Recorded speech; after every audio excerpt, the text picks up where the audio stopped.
आगे बढ़ते हैं। ग्रेटर नोएडा में इंजीनियर की मौत पर एक्शन, अधिकारियों को कारण बताओ नोटिस। जूनियर इंजीनियर नवीन कुमार को सस्पेंड किया गया है। निर्माणाधीन मॉल के बिल्डर की रिपोर्ट मांगी गई है। लेटर में निर्माण स्थलों पर लापरवाही को लेकर सख्त एक्शन की बात कही गई है। तो दरअसल ग्रेटर नोएडा से ये मामला सामने आया था। यहां पर एक इंजीनियर की मौत हो गई है और उसके बाद यहां ये एक्शन लिया गया है कि इस मामले में जो जूनियर इंजीनियर नवीन कुमार हैं उनको सस्पेंड किया गया है। अधिकारियों को कारण बताओ नोटिस भेजा गया है।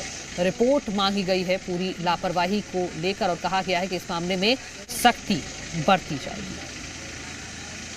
तो सर, यहां पुलिस के सामने ही एक इंजीनियर की मौत हो गई थी। उस इंजीनियर ने अपने पिता को भी उस दौरान कॉल किया था। उसने कहा था कि वो पानी बहुत ठंडा है और उसकी जान जाने वाली है, लेकिन पुलिस के सामने ही उसकी मौत हो गई।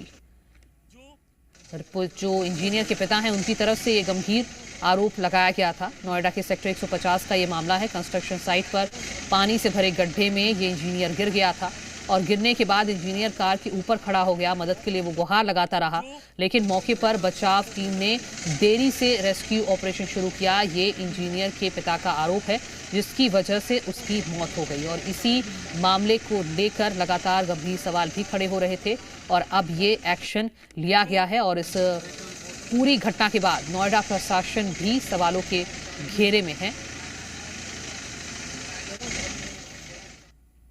हर ब्रिगेड वालों ने कोशिश की, इतने ही मैं पहुंच जाता हूँ। मैंने उनसे बोला कि आप एक मिनट मुझे जाने देंगे। नू आप तैरना तो हाँ मगर जा सकते हो। तो मैंने जाके अंदर कम से 30 से 40 मिनट उस भाई को सर्च किया था। मुझसे बोल रहे थे कि अभी 5 मिनट पहले उस लड़के की आवाज़ आनी बंद हुई है, एक बार आप जाके देखो जल्दी से जल्दी, क्या पता वो बेहोश हो गया, कोई दिक्कत हो। मगर ठीक है मैं जाता हूँ। मैं 1.5 घंटे से वो फंसा हुआ था। जब वो लड़का डूब गया था उसके 10 मिनट बाद मेरा ऑर्डर बजा था। मैं तो ऑर्डर लेके जा रहा था नॉर्मली तरीके से, मुझे नहीं पता था कि वहाँ पर कोई ऐसी घटना हुई है। ग्रेटर नोएडा में प्रशासन की लापरवाही ने 27 साल के सॉफ्टवेयर इंजीनियर की जान ले ली। इस वक्त मैं मौके पर मौजूद हूं और सेक्टर 150 का ये पूरा इलाका है। जो नोएडा प्रशासन है उसकी तरफ से यहां पर इस रोड पर कोई इंतजाम नहीं किया गया था, क्योंकि जो ट्रैफिक तेज आता है तो ठीक सामने जो टी पॉइंट है यहाँ पर ना तो कोई रिफ्लेक्टर लगा हुआ था और ना ही कोई लाइट की व्यवस्था इस पूरे इलाके में थी। और उसके बाद में जैसे ही युवराज अपनी कार को लेकर के आया और फिर ठीक सामने जो ये पूरा एरिया आप देख रहे हैं, यहाँ से आने के बाद में कार समेत युवराज जो है इस पूरे इलाके में जो देख रहे हैं दीवार तोड़ करके जो कार है वो अंदर दाखिल हो जाती है। काफ़ी देर बाद जो था युवराज इस एरिया में अपनी कार के साथ में वो नीचे डूब जाता है और फिर काफ़ी घंटे बाद जो है उसकी कार को यहाँ से बाहर निकाला जाता है और जो युवराज है उसकी मौत हो जाती है।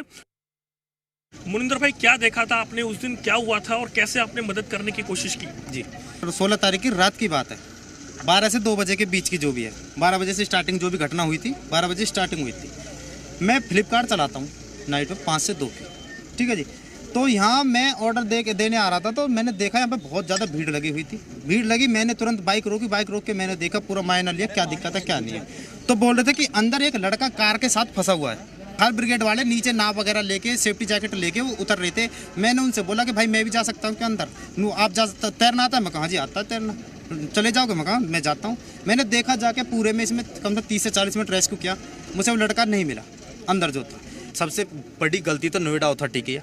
नोएडा अथॉरिटी की ये गलती, जब उन्होंने इतना रोड ये बनाया है, बिल्कुल 3 से 3 किलोमीटर लंबा रोड है। नया आदमी कितनी स्पीड से आ रहा हो, कहाँ तक गाड़ी कंट्रोल करेगा? उनको यहाँ भी लाइट लगानी चाहिए थी। वो भी जो एरो होता है किसी भी तरीके से बचाव होता है, लेंटर की दीवार बनती है, उस पर गाड़ी टकरा के रुक तो जाए कम से कम। उसमें गिरने के बाद तो कोई भी मर सकता है 30 से 40 फुट में।